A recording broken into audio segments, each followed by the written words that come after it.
The migrant crisis has put a serious strain on free resources like food pantries. Food shortages have recently struck New York City, leaving its residents in a state of desperation. In this shocking video, we will delve into the reasons behind this alarming crisis and explore the impact it has on the city's population. With 1 in 10 New Yorkers, or 1.8 million people, struggling with hunger and nearly 600,000 of them being children, the severity of the situation cannot be ignored. The migrant crisis, coupled with financial challenges and limited resources, has put an immense strain on free food pantries and resources. In this video, I will show you the chaos in New York and how stores are running out of food.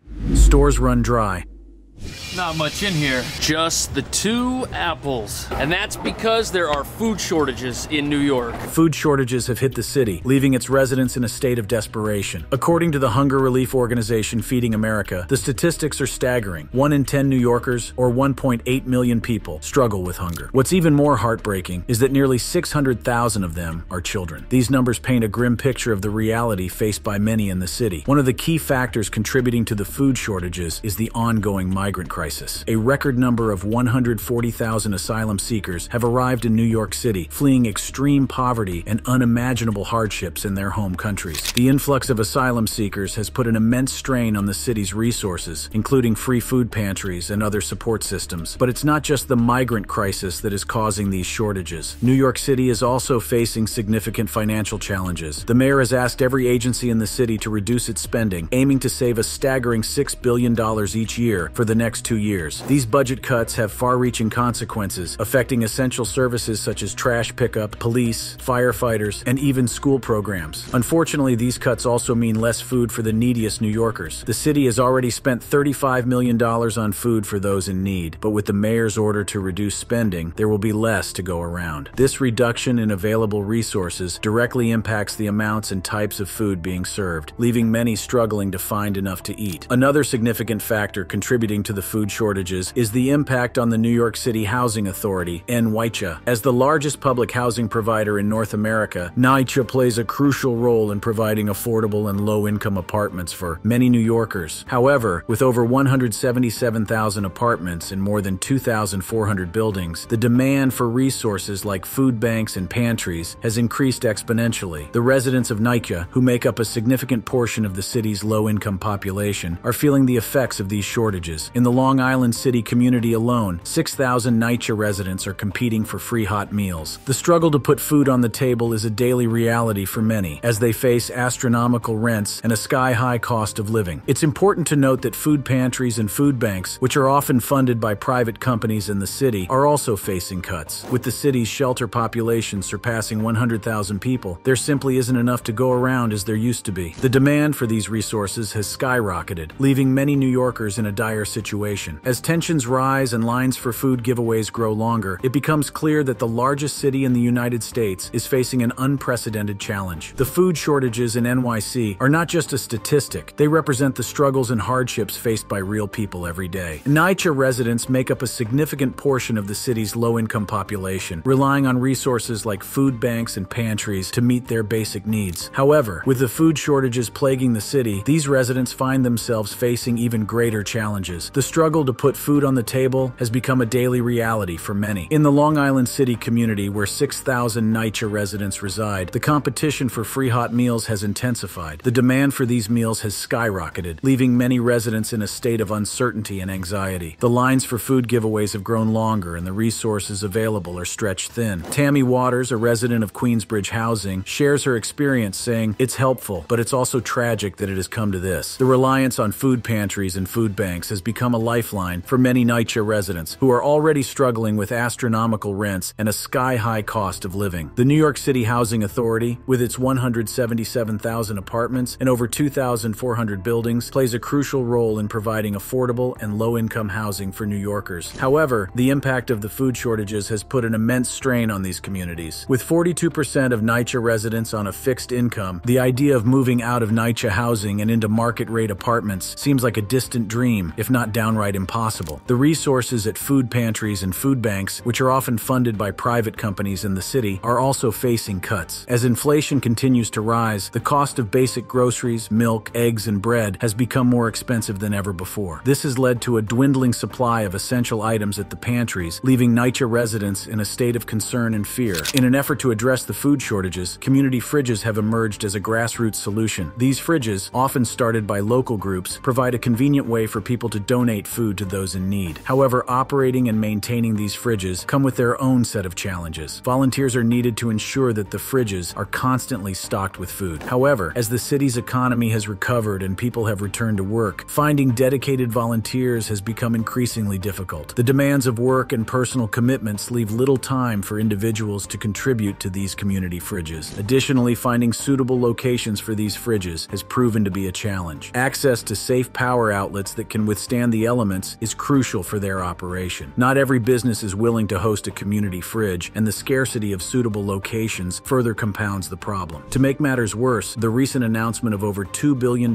in cuts to asylum seeker services will only exacerbate the food shortages. Council member Julie Juan, who has been advocating for her community, managed to secure $50,000 to increase the number of hot meals served. However, she is deeply concerned that the mayor's budget cuts will only add further stress to a community already living in scarcity. Despite the challenges, there are bright spots in this crisis. Organizations like the Bowery Mission, the longest-running nonprofit serving the homeless in New York City, continue to provide meals, beds, and support to those in need. The dedication of individuals like Raphael, the executive chef at the Bowery Mission, who knows firsthand what it feels like to be alone and without support, keeps the mission going. Efforts are being made to address the food shortages and alleviate the suffering of NYC residents and other affected communities. However, it is clear that more needs to be done. The city must find sustainable solutions and allocate adequate resources to ensure that no New Yorker goes hungry. While NYC residents bear the brunt of the food shortages, they are not the only vulnerable population affected by this crisis. Homeless individuals, low-income families, and elderly citizens are among those who are struggling to find enough to eat. The growing lines at food pantries and the increasing demand for free meals highlight the severity of the situation. Homeless individuals in particular face immense challenges in accessing nutritious meals. Organizations like the Bowery Mission, which has been serving the homeless since 1879, play a crucial role in providing meals and support. However, the rising demand and limited resources put a strain on their ability to meet the needs of all those seeking assistance. Low-income families, already grappling with the high cost of living in New York City, are hit hard by the food shortages. The rising prices of groceries and essential items make it increasingly difficult for them to put food on the table. Many rely on food pantries and community fridges, but with limited supplies, the situation becomes even more dire. Elderly citizens, who often live on fixed incomes, are also deeply affected by the food shortages. Many struggle to afford nutritious meals, and the limited resources available further exacerbate their challenges. The lack of access to proper nutrition can have severe consequences for their health and well-being. So what can be done to address this crisis and ensure that all vulnerable populations have access to sufficient food? In the face of recent budget cuts, innovative and sustainable solutions are needed more than ever. One potential solution lies in strengthening partnerships between government agencies, nonprofit organizations, and private businesses. By working together, these entities can pool their resources and expertise to address the food shortages more effectively. Collaboration is key to ensuring that no one falls through the cracks. Additionally, increasing funding for food pantries and community fridges is crucial. These grassroots initiatives have proven to be lifelines for many New Yorkers, but they need support to continue operating. By providing financial assistance and resources, the city can help these initiatives thrive and expand their reach. Education and awareness campaigns are also essential in addressing the root causes of food shortages. By raising awareness about the challenges faced by vulnerable populations and the importance of food security, we can foster a sense of empathy and encourage individuals and businesses to contribute to the solution. Another potential solution lies in promoting sustainable agriculture and local food production. By supporting urban farming initiatives and community gardens, the city can increase access to fresh and nutritious food. These initiatives not only provide food, but also empower communities and promote self-sufficiency. It is crucial for the city to prioritize the needs of its most vulnerable residents. Allocating adequate resources to social services, including food assistance programs, is essential in ensuring that no New Yorker goes hungry. By investing in these programs, the city can create a safety net that supports those in need during times of crisis. Ultimately, addressing the food shortages in New York City requires a comprehensive and multifaceted approach. It demands demands collaboration, innovation, and a commitment to the well-being of all residents, regardless of their socioeconomic status.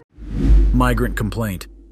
Now to a News 4 exclusive. Controversy tonight after loads of food meant for migrant families got thrown out. Tonight, the asylum seekers are sharing their side of the story, explaining why they're not eating the food. With NYC residents having problem accessing food, migrants are beginning to make reports of rotten, spoiled food in local shelters. This dire situation has led to a surge in demand at soup kitchens and food banks as migrants struggle to find nourishment in a city that promises opportunities and dreams. Cold and expired. That's how refugees living here at the Row Hotel describe the food they're being served by the city.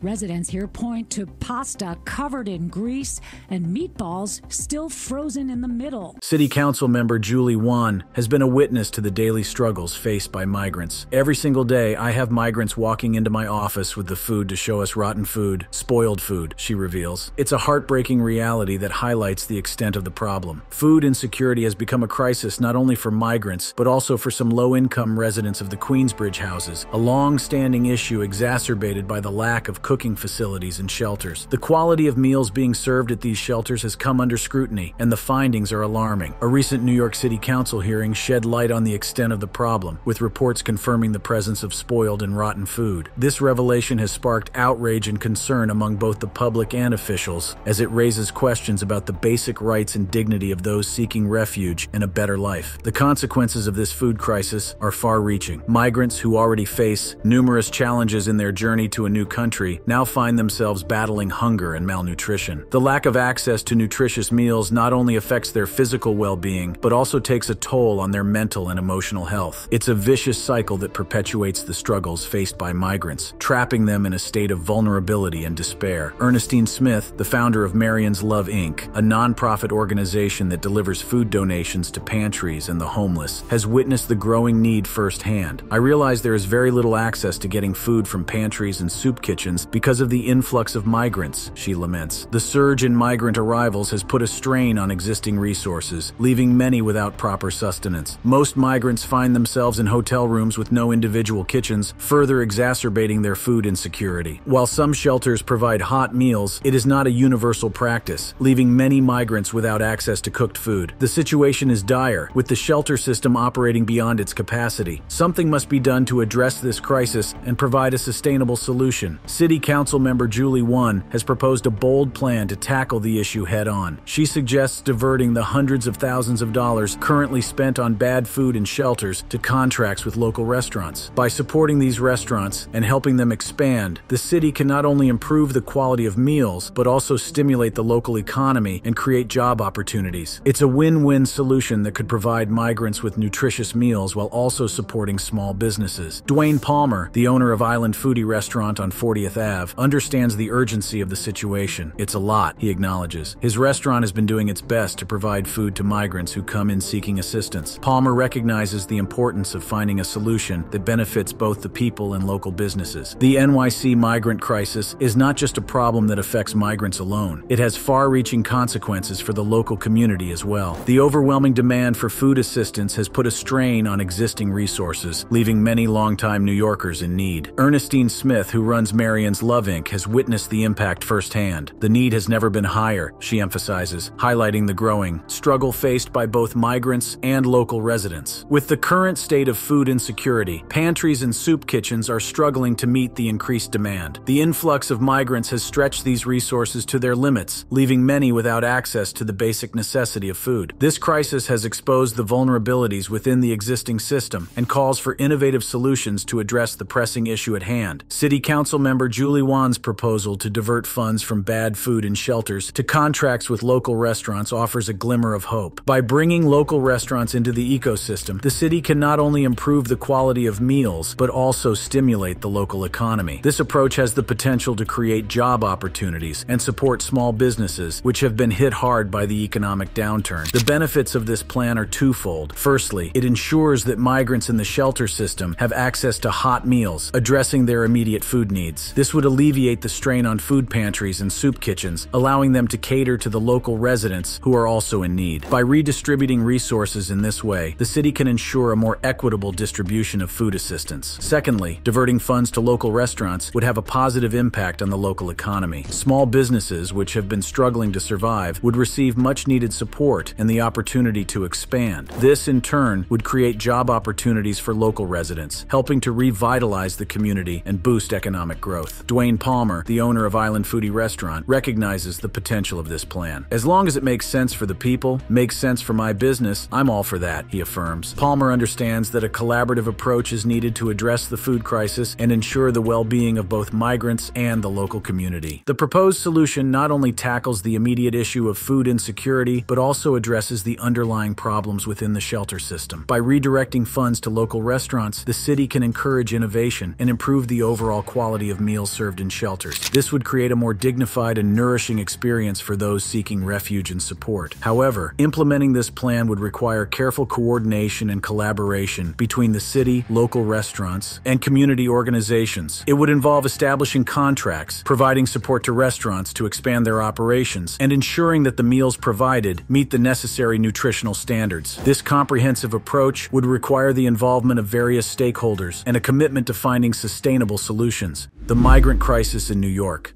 Over the past year, more than 100,000 migrants have arrived in the city, creating a humanitarian crisis that has overwhelmed the shelter system, schools, and the city's budget. Mayor Eric Adams has called for support from the federal government, emphasizing the need for more funds and expedited work authorizations for migrants. Why are such large numbers of migrants coming to the Big Apple? The answer lies in a combination of factors, but one of the main drivers is the crisis in Venezuela. Venezuela has been experiencing an economic decline of unprecedented proportions. Economists have described it as one of the most drastic economic collapses in recent history, second only to countries ravaged by war. The root cause of this decline can be traced back to an authoritarian socialist government that has mismanaged the country's finances and resources. As of February, over 7 million Venezuelans have left their homeland in search of a better life. This mass exodus has created the second largest external displacement crisis in the world, according to the United Nations High Commissioner for Refugees. The situation in Venezuela has become so dire that the Trump administration imposed sanctions on the country's state-owned oil company in an attempt to cripple the government of President Nicolas Maduro. The impact of Venezuela's crisis has been felt throughout Latin America and the Caribbean, where the majority of Venezuelans have sought refuge. However, in recent months, an increasing number of migrants have been making the long and dangerous journey to the United States, with New York City being a popular destination. Between 2015 and 2018, approximately 100 Venezuelans were apprehended annually at the border. But between October 2021 and August 2022, that number skyrocketed to over 150,000. The journey from Venezuela to New York City is not an easy one. After crossing the southern border, thousands of migrants have made their way to the city with the help of officials in Texas. Governor Greg Abbott, in a campaign to provoke outrage and force the federal government to tighten border security, has sent thousands of migrants to New York. But it's not just Republican-led states that are facilitating this migration. Democrat-led cities like El Paso have also assisted migrants in their journey to New York at their request. The reasons behind this mass migration from Venezuela are clear. Venezuelans are fleeing a country plagued by economic collapse, political instability, and human rights abuses. They are seeking safety, stability, and opportunities for a better future. New York City, with its diverse population, robust economy, and reputation as a global hub, offers the promise of a fresh start. Economic hardships, political instability, and the pursuit of a better life. The city of New York has been grappling with how to respond to this influx of migrants. Efforts have been made to transform a former hotel in Midtown into a migrant intake center, and a new agency has been created to help coordinate their arrivals. However, the response has been fragmented and reactive as the city's shelter system has become increasingly strained. As of late November, more than 67,200 migrants were staying in city homeless shelters, adding to the already overwhelming number of individuals seeking shelter. The city has proposed various emergency housing solutions, including using hotels, emergency tent shelters on Randall's Island, school gymnasiums, and even the parking lot of a state psychiatric hospital. However, many of these proposals have faced pushback from residents, leading to the city reconsidering its plans. Mayor Eric Adams has been actively involved in addressing the crisis, but his approach has evolved over time. Initially, he traveled to Mexico, Ecuador, and Colombia to meet with migrants and spread the message that New York City had reached its capacity. However, as the crisis continued to escalate, he changed his messaging and began discouraging migrants from seeking refuge in the the city. Flyers were distributed at the southern border, informing migrants that there was no guarantee they would receive shelter or services in New York City. Billion in the next budget to assist the city, with the state already providing $1 billion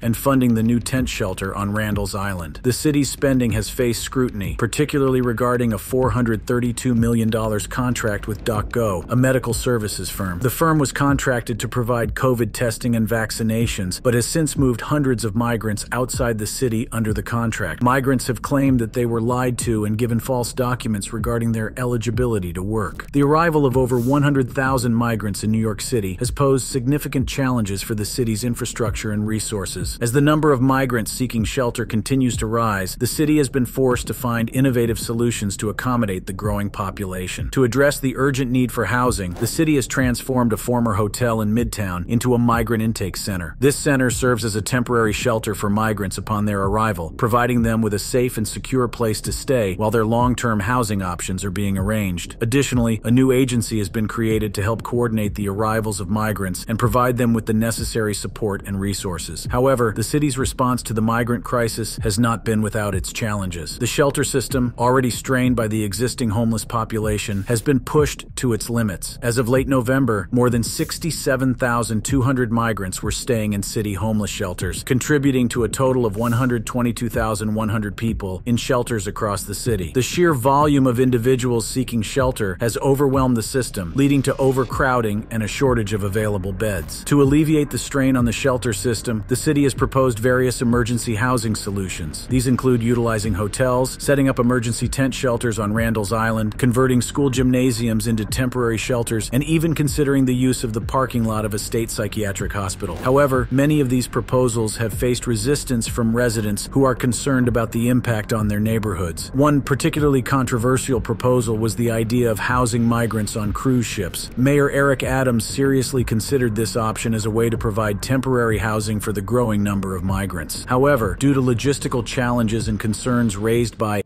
many of these proposals have faced resistance from residents who are concerned about the impact on their neighborhoods. One particularly controversial proposal was the idea of housing migrants on cruise ships. Mayor Eric Adams seriously considered this option as a way to provide temporary housing for the growing number of migrants. However, due to logistical challenges and concerns raised by residents and advocacy groups, the city ultimately decided against this approach. However, the city's response to the crisis has not been limited to providing shelter alone. Mayor Adams has also taken steps to discourage migrants from seeking refuge in New York City. Flyers have been distributed at the southern border, informing migrants that there is no guarantee they will receive shelter or services in the city. The flyers highlight the high cost of housing in New York City and encourage migrants to consider settling in other cities in the United States. Furthermore, the city has facilitated the relocation of migrants to other counties in New York State. While this has helped alleviate some of the pressure on New York City, it has also sparked controversy and drawn criticism from officials in other parts of the state. Despite these efforts, many migrants have expressed their determination to continue their journey to the United States and New York City, undeterred by the mayor's warnings.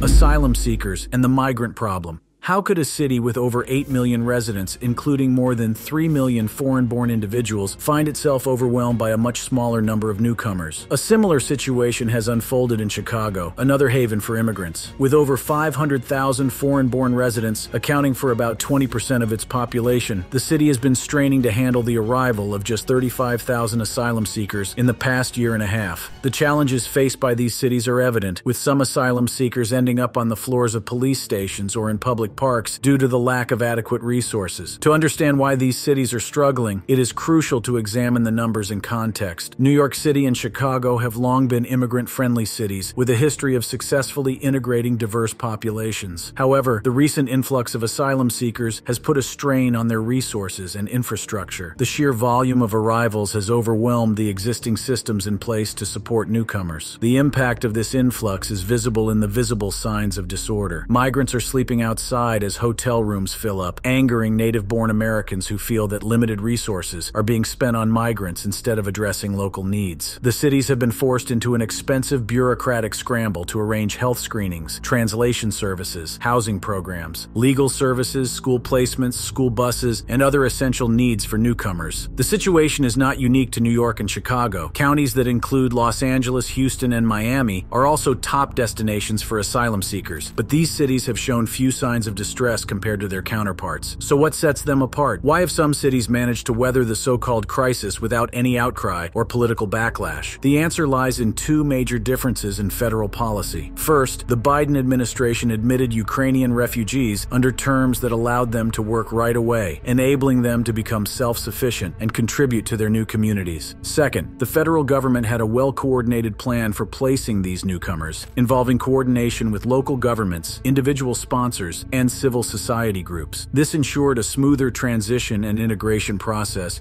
for the Ukrainian refugees. In contrast, the arrival of asylum seekers from Latin America has been met with challenges. The federal government's lack of a comprehensive plan and coordination has left cities like New York and Chicago scrambling to accommodate the influx. The busing program led by Texas Governor Greg Abbott has transported tens of thousands of migrants to these cities, overwhelming their resources and causing disruption. The disparity among cities is evident. While New York and Chicago have been heavily targeted by the busing program, cities like Houston, Los Angeles, and Miami have not faced the same level of pressure. The absence of a well-coordinated plan and federal oversight in determining where migrants go after entering the U.S. exacerbates the challenges faced by cities like New York. Moreover, New York City has a stringent legal obligation under a decades-old ruling by the state Supreme Court to provide shelter to anyone who asks for it. This policy now applies to asylum seekers who flock to the city for aid. This legal obligation, combined with the lack of federal oversight, has further strained the city's resources and created additional challenges in managing the influx of asylum seekers. The challenges faced by asylum seekers and the overwhelming numbers experienced by cities like New York and Chicago are not isolated incidents. They are symptoms of a broken immigration system in the United States that hampers the ability to handle the volume of asylum applicants efficiently and humanely. First and foremost, the U.S. government discourages asylum seekers from crossing at designated ports of entry. Many would-be asylum seekers who arrive at these entry points are turned away, and the Mexican government is even enlisted to discourage them from reaching these ports. This approach pushes asylum seekers to cross in more dangerous places, such as deserts or along the Rio Grande. Despite the risks, asylum seekers still attempt to present themselves to an official agent, regularly lining up and waiting their turn to do so. However, the second challenge arises from the underfunding of immigration courts. The extent of underfunding is such that evaluating asylum claims quickly has become nearly impossible. According to the nonpartisan data clearinghouse TRAC at Syracuse University, the average wait time for an asylum hearing has reached nearly 4.5 years. This lengthy wait time creates a backlog of cases and leaves asylum seekers in limbo, uncertain about their future. Detaining all applicants as they await trial is financially prohibitive, so they are typically released into the U.S. according to an analysis by the American Immigration Council. 83% of non-detained immigrants and 96% of those with a lawyer attend their hearings. This data suggests that the majority of asylum seekers comply with the legal process and show up for their hearings. The broken immigration system not only fails to provide a clear and orderly process for asylum seekers, but also creates a chaotic environment that fuels anti-immigrant sentiment. News coverage and political commentary often leave the impression that asylum seekers are ignoring a clear and orderly process. However, the reality is that successive administrations, both Democratic and Republican, and lawmakers from both parties have contributed to making legal and orderly immigration at the southwestern border nearly impossible. That brings us to the end of this video. For more videos like this,